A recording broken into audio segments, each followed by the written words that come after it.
Assalamualaikum warahmatullahi wabarakatuh. Salam sejahtera untuk kita semua.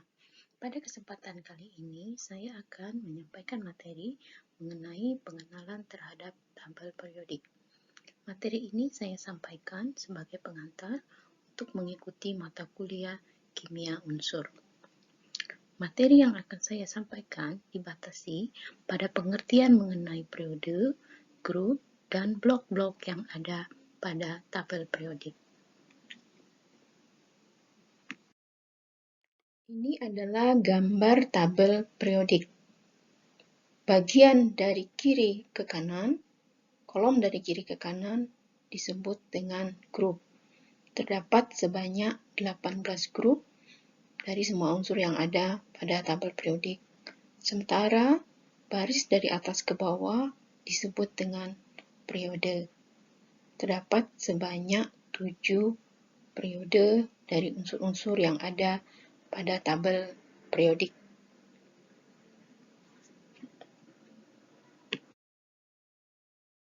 Ini adalah list dari unsur atau daftar-daftar dari unsur yang disusun berdasarkan nomor atomnya. Sampai saat ini terdapat 118 unsur pada tabel periodik. Unsur yang pertama itu adalah hidrogen dengan nomor atom 1, dan unsur yang terakhir adalah oganeson atau OG dengan nomor atom 118. Periode adalah baris horizontal pada tabel periodik. Terdapat 7 periode dalam tabel periodik dengan masing-masing periode dimulai dari sisi sebelah kiri. Periode baru dimulai ketika tingkat energi utama yang baru mulai terisi dengan elektron. Periode 1 hanya memiliki 2 unsur, yaitu hidrogen dan helium. Sedangkan periode 2 dan periode 3 masing-masing terdiri dari 8 unsur. Untuk periode 4 dan periode 5 masing-masing terdiri dari 18 unsur. Periode 6 dan periode ke-7 memiliki 32 unsur karena 2 baris terbawah yang terpisah dari tabel yang di atas termasuk dalam periode tersebut. Mengapa 2 baris bagian bawah ditarik keluar dari tabel? Alasannya adalah untuk memudahkan menampilkan tabel hanya dalam satu halaman saja.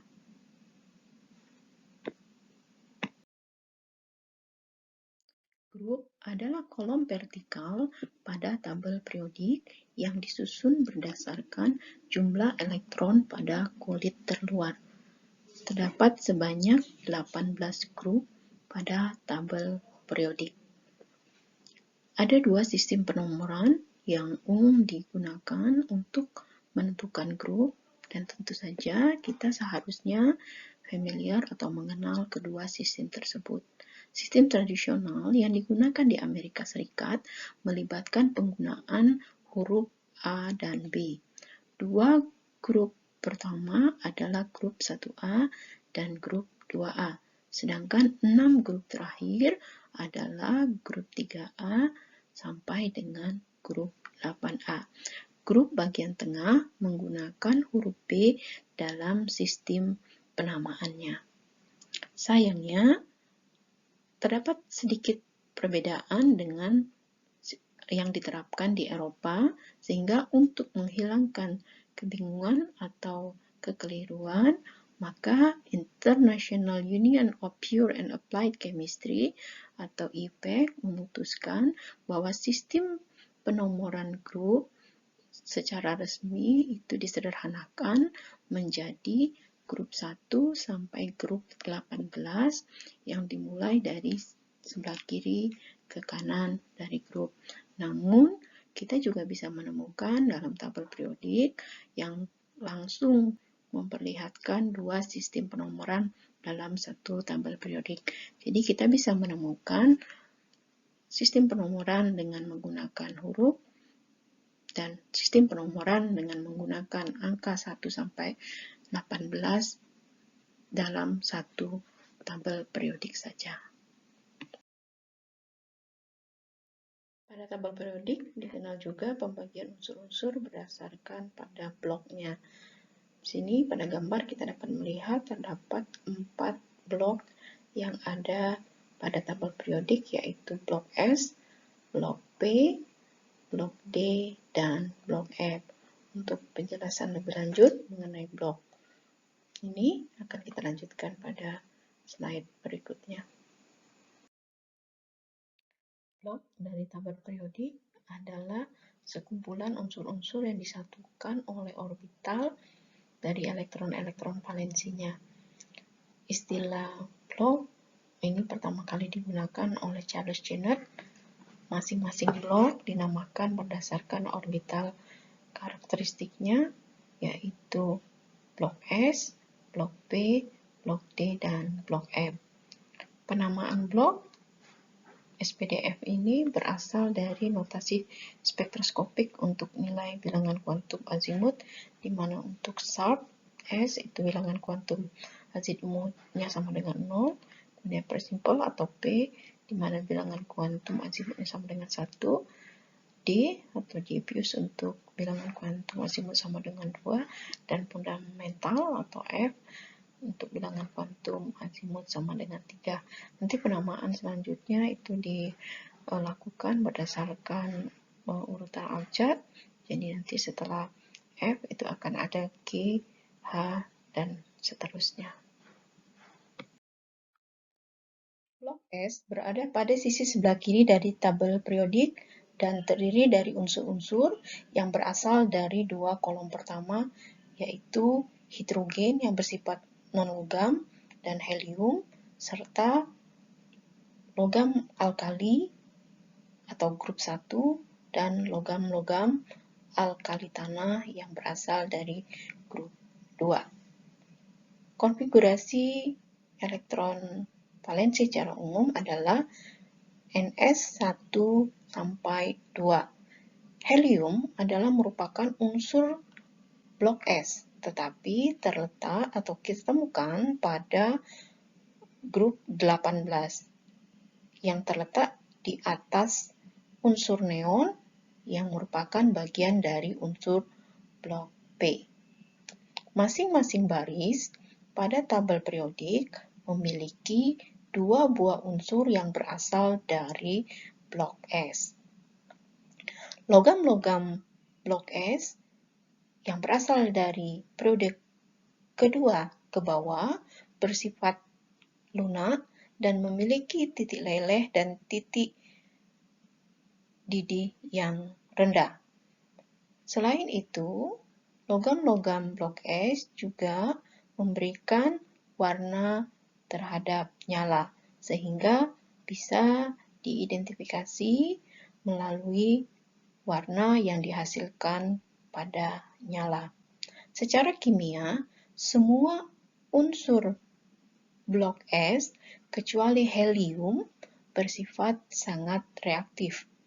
Logam-logam blok S bersifat elektronpositif tinggi dan dapat membentuk senyawa ionik dengan non-logam, khususnya non-logam yang berasal dari golongan halogen yang bersifat elektronegatif tinggi. Blok P berada pada sisi sebelah kanan dari tabel periodik, mencakup unsur-unsur yang berada pada grup 13 sampai grup 18. Konfigurasi elektron umum dari unsur blok P adalah Ns2, Np1 sampai 6. Helium yang merupakan unsur pertama yang berada pada grup 18 tidak termasuk dalam unsur blok P karena helium merupakan unsur blok S. Masing-masing baris dari tabel periodik menempatkan 6 unsur blok P, kecuali untuk baris pertama yang tidak ada unsur blok P karena hanya menempatkan 2 unsur dari blok S. Blok P adalah satu-satunya blok yang memiliki 3 jenis unsur yang berbeda, yaitu logam, non-logam, dan semilogam atau metaloid.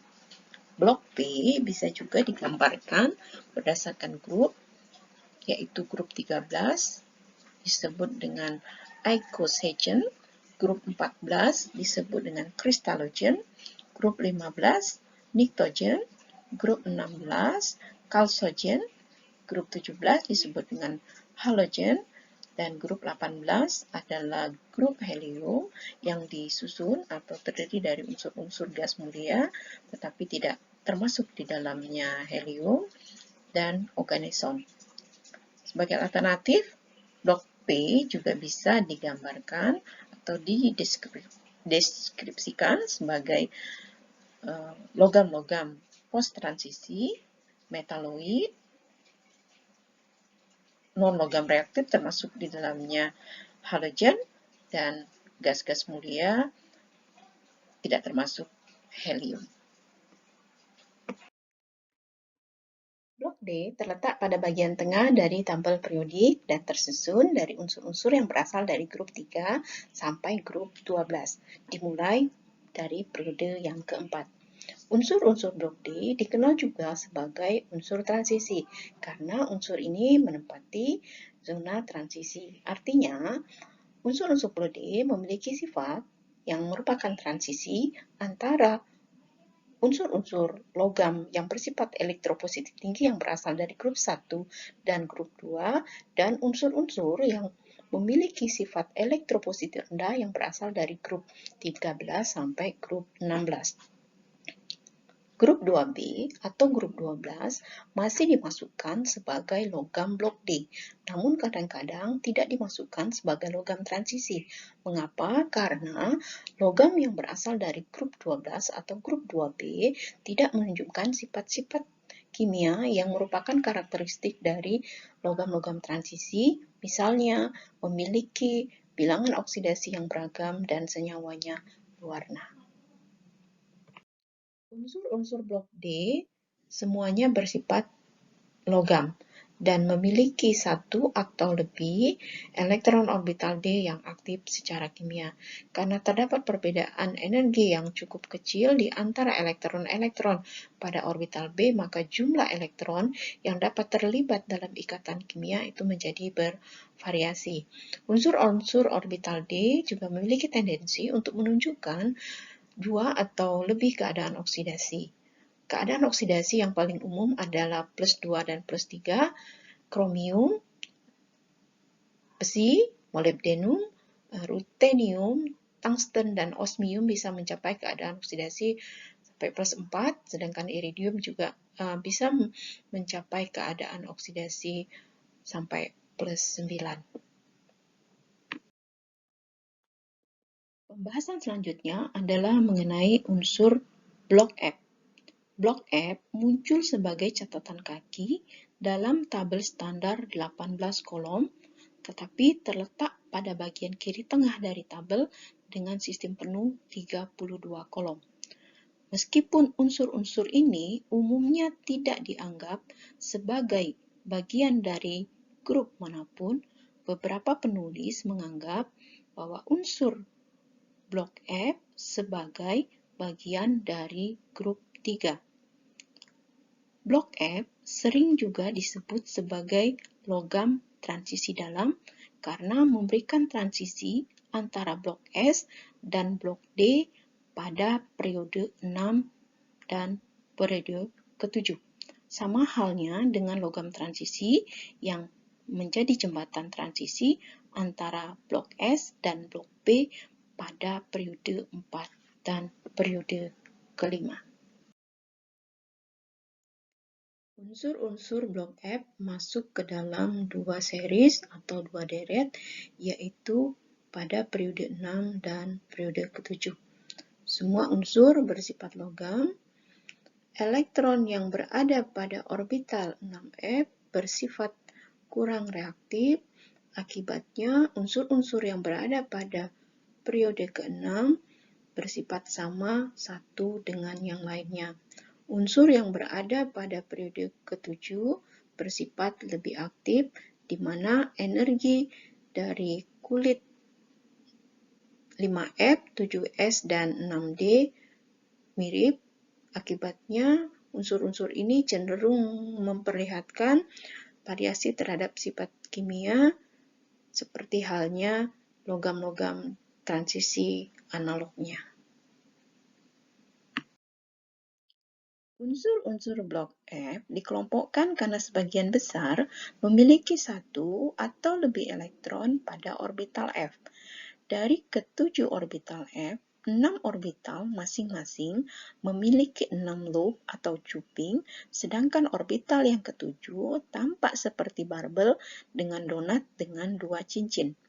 Orbital-orbital ini dapat berisi sampai 7 pasang elektron, sehingga blok F tersebut menempati 14 kolom dalam tabel periodik. Blok F tidak diberi nomor grup, karena kecenderungan sifat periodik dari atas ke bawah tidak dapat dilihat dari dalam grup yang hanya berisi 2 buah unsur.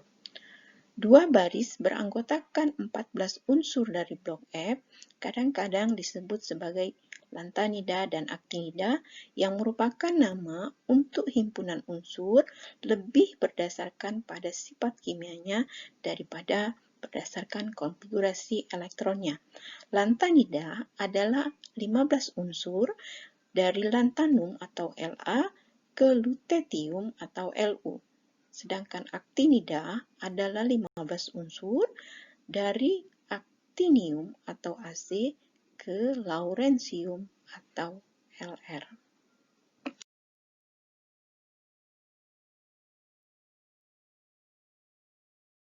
Demikianlah materi mengenai pengenalan terhadap tabel periodik. Semoga materi ini dapat memberikan manfaat bagi kita semua. Saya ucapkan terima kasih. Wabillahi taufiq wal hidayah. Wassalamualaikum warahmatullahi wabarakatuh.